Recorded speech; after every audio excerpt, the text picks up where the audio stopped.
Hey guys, thanks for coming in and just waiting for us. We're working out some technical difficulties. Unfortunately, my guest today, Dolly Webb, was not able to join the live on video, but she's on the phone with me. She's definitely ready to kind of like just share with us just a little bit about domestic violence and just talk a little bit more about like her story and how this all plays a part in in her life and where she are today and just her journey. For everyone that is joining, thank you for joining. I know this is a very sensitive topic, and we just want to keep that in mind. So if you guys are here, if you're feeling uncomfortable, if you feel as if like you're in a situation where you need help, just remember that help is always available.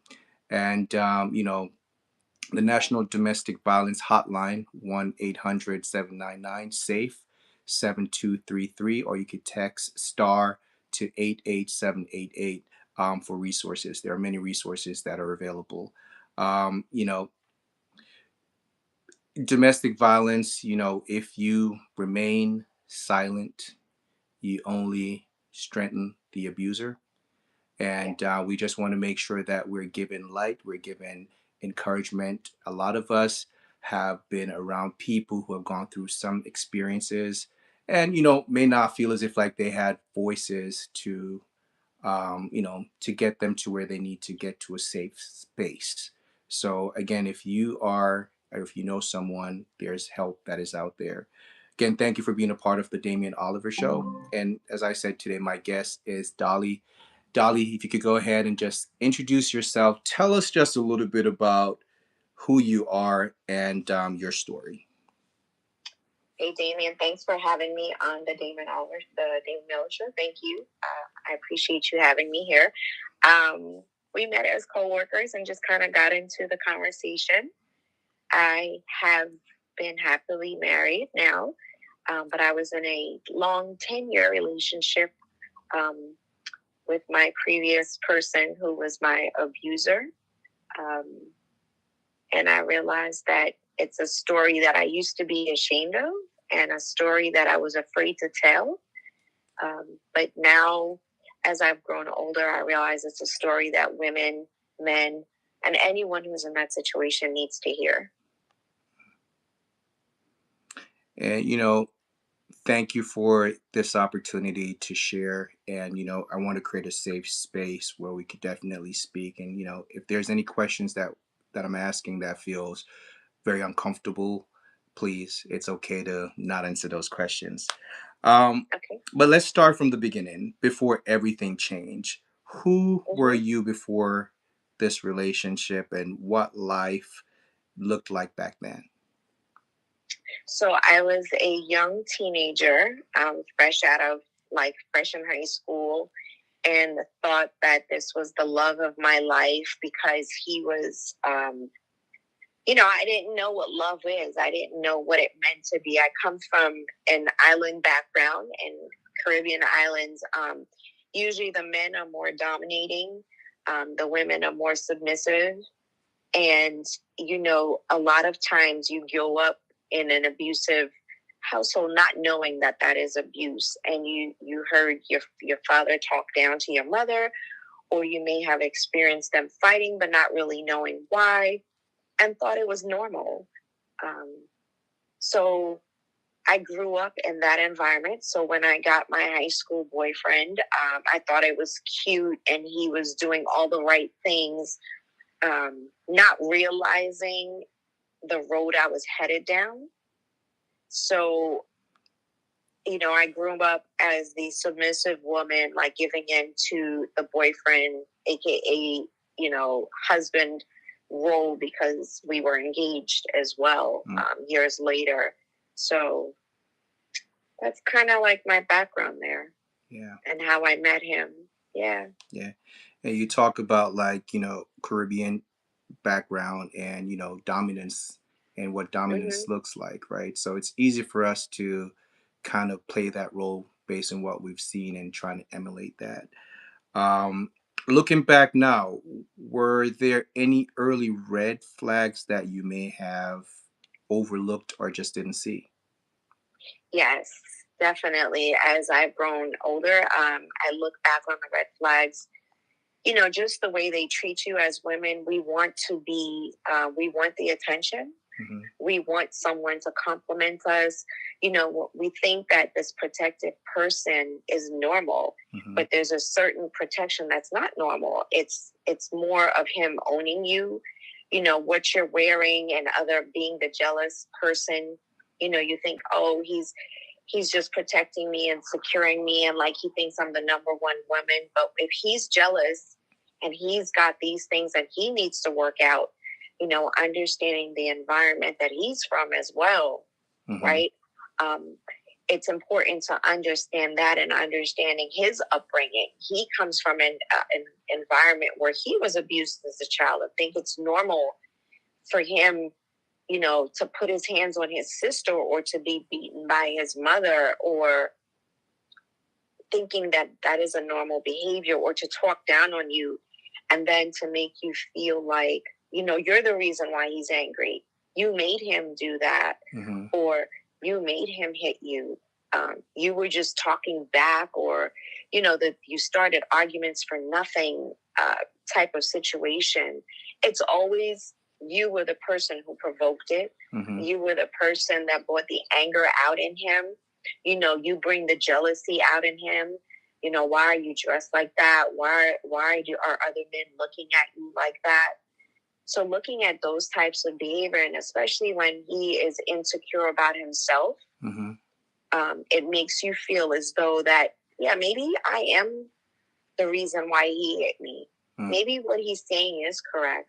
So it's almost like this mind game that he's playing with you. But I've learned quickly that no man who loves you should ever put their hands on you. No Absolutely. man, Hmm. and say that they love you, and apologize for it. It doesn't change the fact that what you did, because if he's done it once, he'll do it again. Yeah. Too many times we have seen these signs, and a lot of the things that you mentioned before in terms of like the red flags being Mm-hmm. overlooked, right, in the name of love, or things that are familiar for us as we see them, right. And just quick statistic, it's not just female who goes through abuse, Mm-hmm. contrary to popular belief, right. But you know men go through abuse just as much as female does, because there are different types of Correct. abuse, right? So there's the Yeah. emotional, the mental, and financial control, Right. which is just as damaging.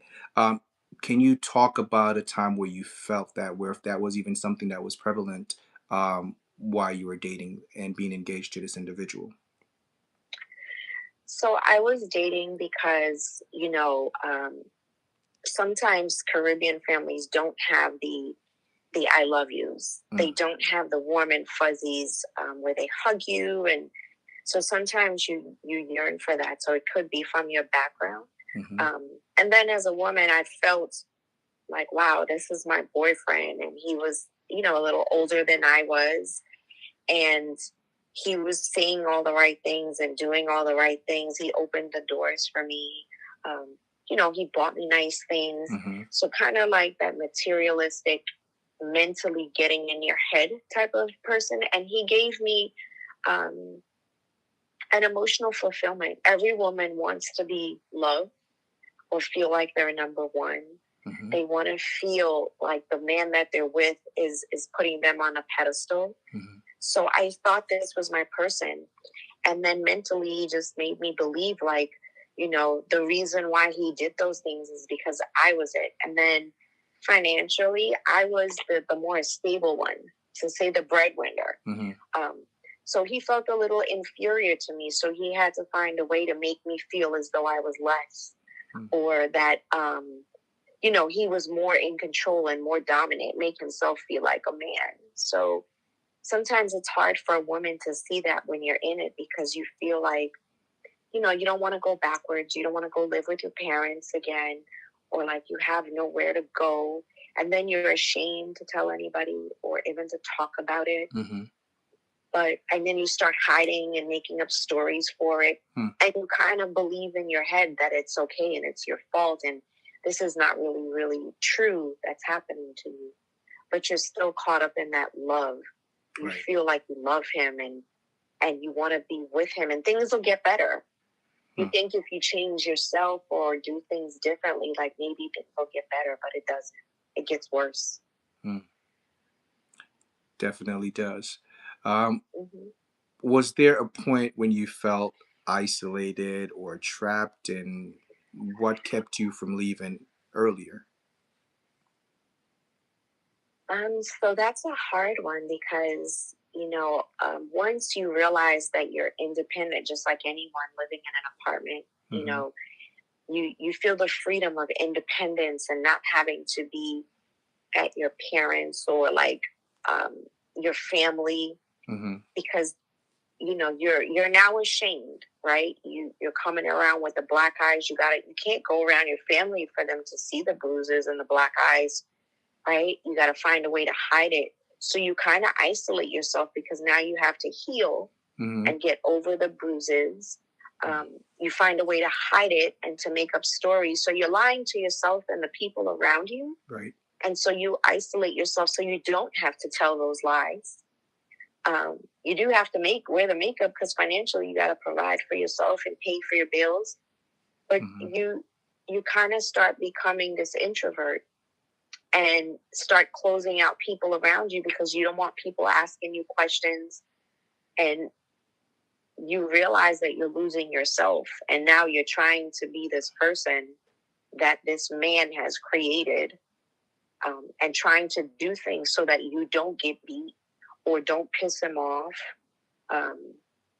You try to define how you wear your clothes because now you don't want to wear something provocative. So you become this person kind of like walking on eggshells per se. And you don't want to go around anyone else that'll say something that will like make him think, oh, because he's jealous, he's got his own issues, and you isolate yourself and you stay away from the people that you love and the people that would normally support you.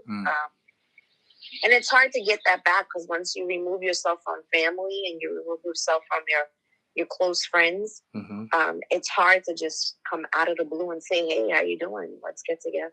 Yeah, I can imagine how tough that is in those moments, and having to deal with just like the the emotional part of it, and then also the perception of like what family or friends will say in those moments, right? Let's talk about the turning point. What gave you the strength or clarity to finally walk away?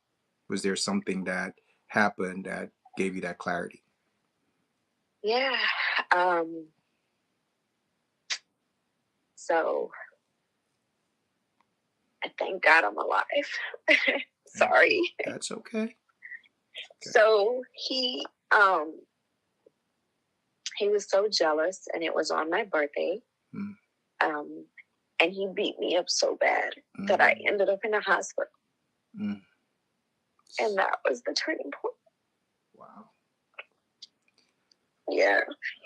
And so I hate to say it like that, but I wish it would have I would have left earlier, but you're so afraid to go out on your own. You don't have the financial means, and you think about how am I going to make it. But for any woman that's listening or any man, I wish I knew then what I know now. There's so many resources that are available to you. It doesn't take for you to be in a hospital bed with a fractured arm and a black eye and bruises all over to realize that you are significant. Absolutely. And there is help, whether it's a stranger or your family. It's okay to be embarrassed because the embarrassment only lasts for a short period. So that was the turning point. And then I realized that I am worth it. And I am so much more than this man has made me to believe that I am.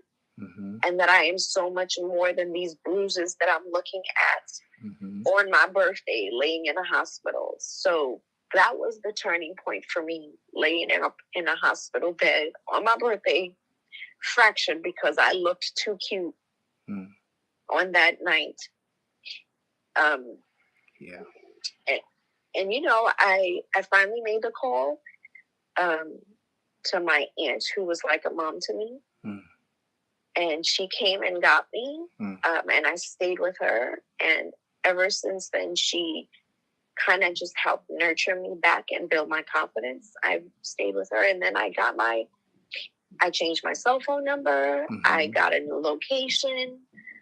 Everything about me changed because I was now living for me, and I was growing for me, and I had a lot of healing to do in me. Got a restraining order, and yeah, it was when he said, "If I ever see you again, I'll kill you," that I realized that, yeah, and he would, because I saw too many women who have died or have suffered from the from the hands of an abuser, whether that's physically, emotionally, mentally. And I didn't want to be that statistic. Well, I'm happy that you did make that decision to stand up, get some clarity, and figure out that this was the best decision for you. No, it was definitely wasn't easy. But you talked about your aunt, and that was one of the person that it seemed became your anchor, right? Yes. Okay. Let's talk about her just a little bit. And how was it having that conversation with her?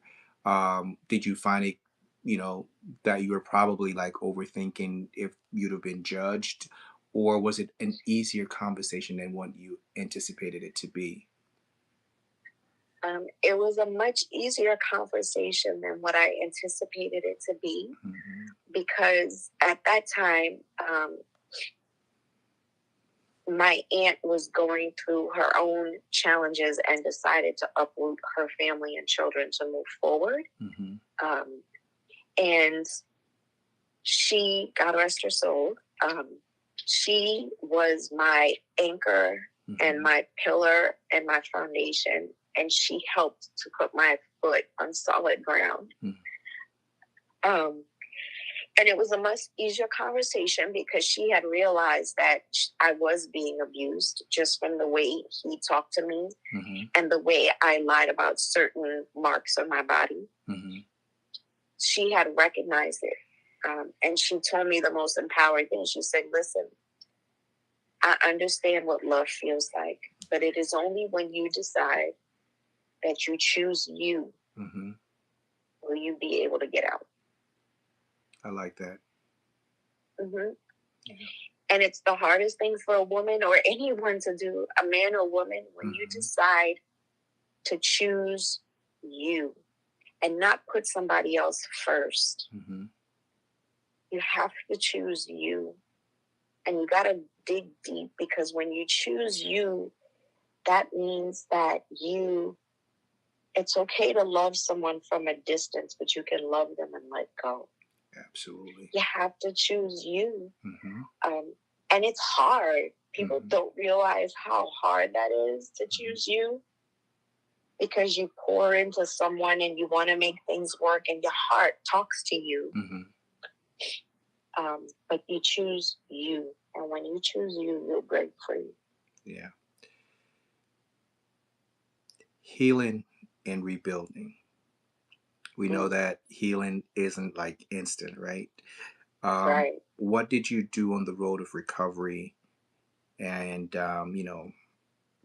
what does that look like for you emotionally, mentally, and spiritually? And I know this is something that has happened to you, so far back.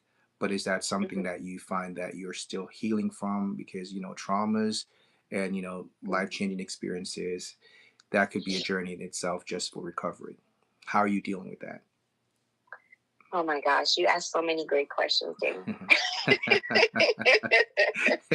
It's right on it, because every day we're healing, right? Every day we're healing from something. Absolutely. Every day. So at the time, I didn't know there were so many resources available. And you're ashamed, right? You're ashamed to go and get help because it's Right. like therapy. What? Yeah. Um, you know, Right. nobody gets therapy. Mm-hmm. You talking to somebody thinks something's wrong with you, Mm-hmm. but therapy is absolutely okay. And my aunt, she was going to church, and let Mm-hmm. me tell you, there's nothing more than putting your faith in something Mm-hmm. more than yourself, right? Because Mm-hmm. it helps to. It was a distraction, Mm-hmm. a good distraction for me to Mm-hmm. put my faith in God. And I felt like I had always been faithful, but this is a different kind of faith. Absolutely. Um, it's a different kind of direction as an individual. Mm-hmm. So I found a new faith in God, and I started to journal and would put things in a diary back then. Mm-hmm. I started to date myself and look at myself in the mirror, and she was an important part of it because me and her would date each other. Nice. We would just go out. We go out to the clubs back then or whatever, go out to breakfast in the morning, go to church, and then have dinners and just have conversation because you have to be your authentic self. You have to be true. Yeah. And I've learned that it's okay to talk about it. Don't be ashamed of what you've experienced in life. Mm-hmm. Don't be ashamed because you were abused or because someone put their hands on you. Don't be ashamed because you had a black eye. Don't be ashamed because somebody called you degrading names or ripped the clothes off your back. Don't be ashamed of it because that is what makes you stronger because you're here to talk about it and you are living and breathing. And you can praise the good Lord because you're here. Mm-hmm. And it doesn't have to define you, but what it does is it strengthens you and Absolutely. it makes you such a much more better person. Mm-hmm. And those are the things that help me. And now, today, there's so many more resources. Mm-hmm. There are places you can go where they'll help you to start all over again. Absolutely. It's just... Absolutely. And therapy's good. I'm doing therapy now because I'm a big advocate for therapy. I know it's not really for our culture and stuff like that, it's not always the thing that we run to because we feel as if like we're strong enough or we could pray it away. But I find that, therapy doesn't have to look like it has mental illness associated with it. Right. And I think the thing is that we all can use therapy. We may not go to a therapist, but for people that are great at being sounding boards, that's a form of therapy, right? But when you need to get to the deeper rooted issues, I think it's always a great thing to go to someone that specializes in that area that can lead us to to a path where we can get to, here's how we're connecting the dots. And this makes sense, right? And it provides us with a sense of healing and realization, right? So, big advocate for therapy. And the other thing is that people are ashamed to get it because they feel like they're being judged or they don't want to talk about it with their family because they're afraid of being judged. And they're just ashamed in general. But it's so relieving to be yourself, your true self, and tell your truth. Yeah. But I think also too that also comes from a place of like being ready to face the things that we fear the most, because a lot of times therapy is not always going to be easy, right? So it's going to get through to like the bones of the issue, if you will, right? And you got to cut through the meat, which it hurts, right? But I think once you're at a place where you're looking for that type of closure or answers, then yes, therapy is the right time. But if you're just going because you're just going, there's not really healing that can take place until you're really at that place to deal with those uncomfortable things and find answers, right? Mhm. Yeah. Mhm. I want to Yeah, segue. absolutely. Yeah, I want to segue a little bit because I know you talked about it a little bit too. In terms of like rebuilding trust, you talked earlier about like you would date yourself. I think that's really a clever thing and a very important thing. A lot of times, maybe we kind of skip that process in our Mhm. healing. Mhm. But I think you just said it so eloquently where I just want you to just talk about it a little bit in terms of going back on date. Did this help you, well, dating yourself, and you said also your aunt as well? Did you find Yeah, that this helped you to rebuild trust in yourself and also in others? Was that a part of the reason why you chose to take that route? it is. Mm-hmm. And again, back then it was like you didn't know about the therapy, so I leaned on this individual, and she helped me Mm. um, beyond measure. But also, you have to come to terms with, oh yes, that this experience, Mm-hmm. right, is not the way it should go. Right. This is not how it should be, and you have to recognize that. Because I was brought up into that, I thought that this was normal. Mm. You have to recognize that this is not normal.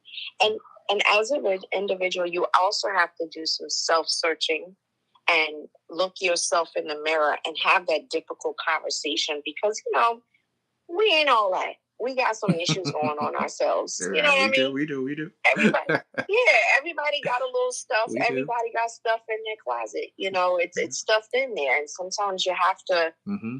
how they say, declutter. Mm-hmm. Sometimes you have to declutter, and you have to look on the shelf and dust off that book and open it up, and you really have to do a big, deep, and a hard look at yourself in the mirror, right? Absolutely. And how many of us really define what it is we really want? You know how they say, how God says, ask and you shall receive. Mm-hmm. But what are you really asking for? Do you Mm. really know what you want and what you're asking for? Mm-hmm.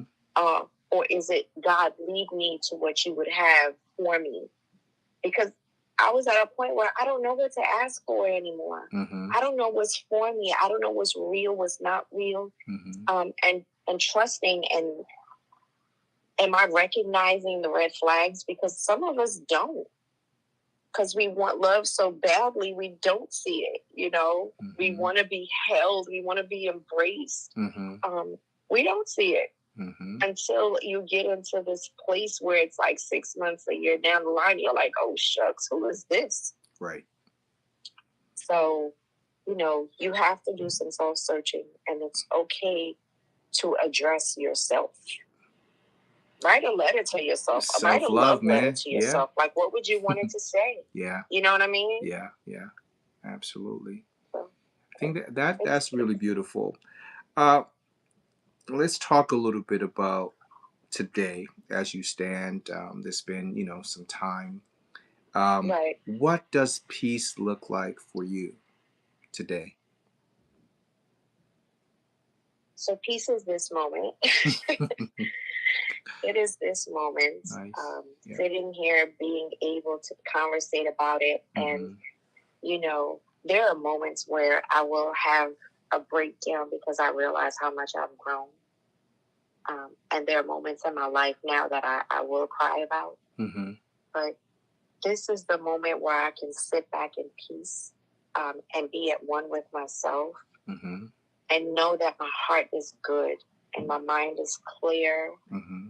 Um, it's a peace like no other. Mm-hmm. It's calmness, it's serene, it's gentleness, Mm-hmm. it's kindness, it's that agape love, it's the warm embrace.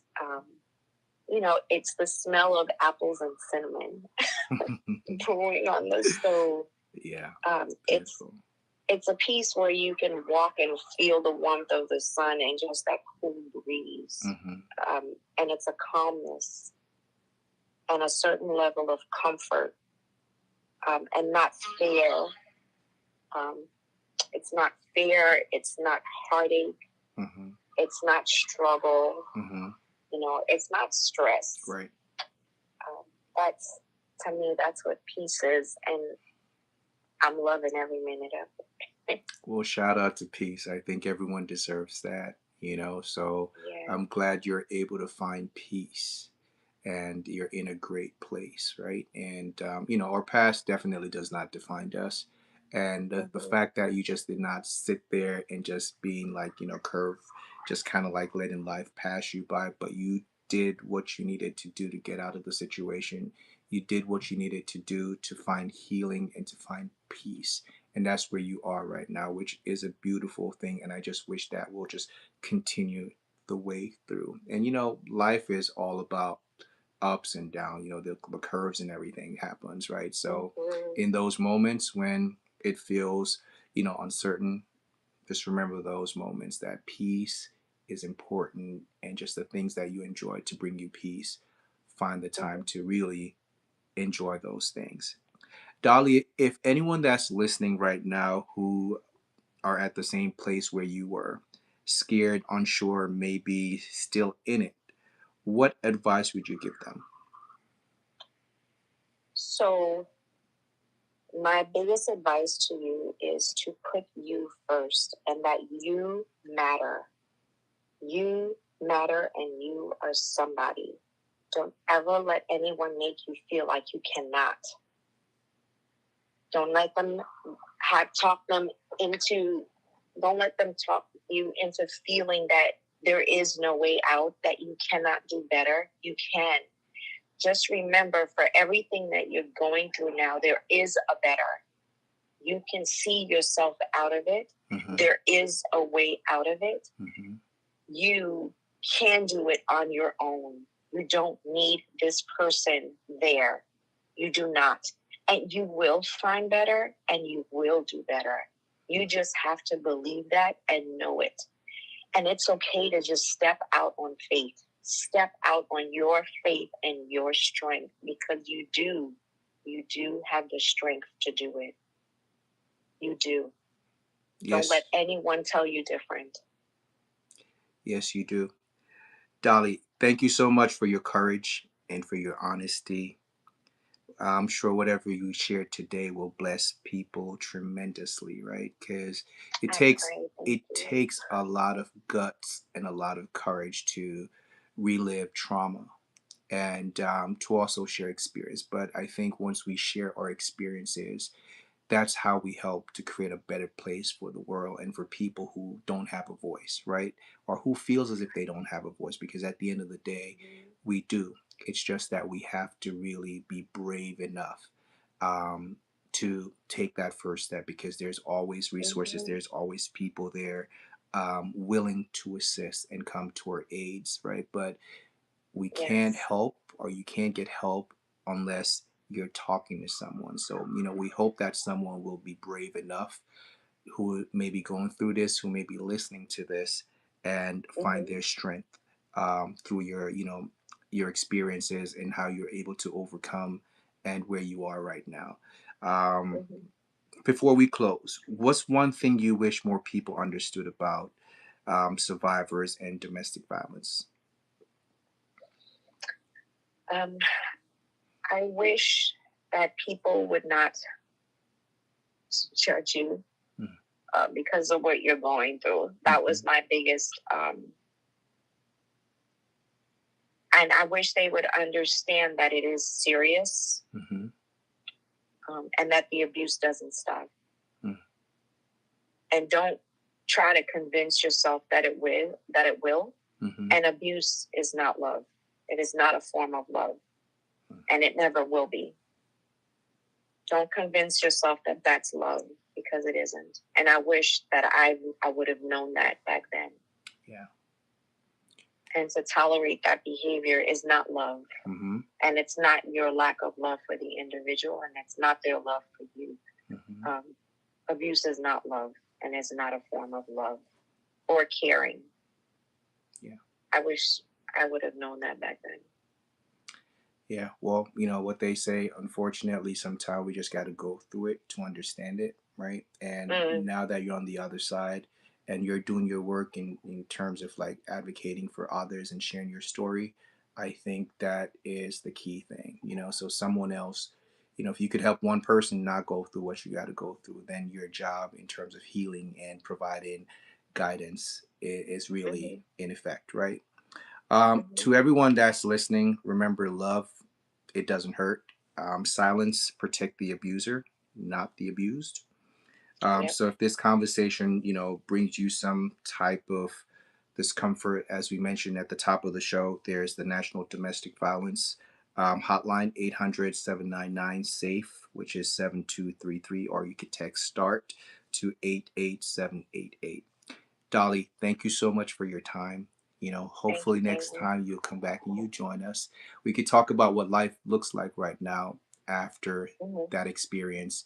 And, I know there's a lot of great things that are happening for you in real time. And I think that's also important to share, right? Because Yeah. we talk about your past, we also want to share information about how we're doing it in present time. Because, like you said, Hmm.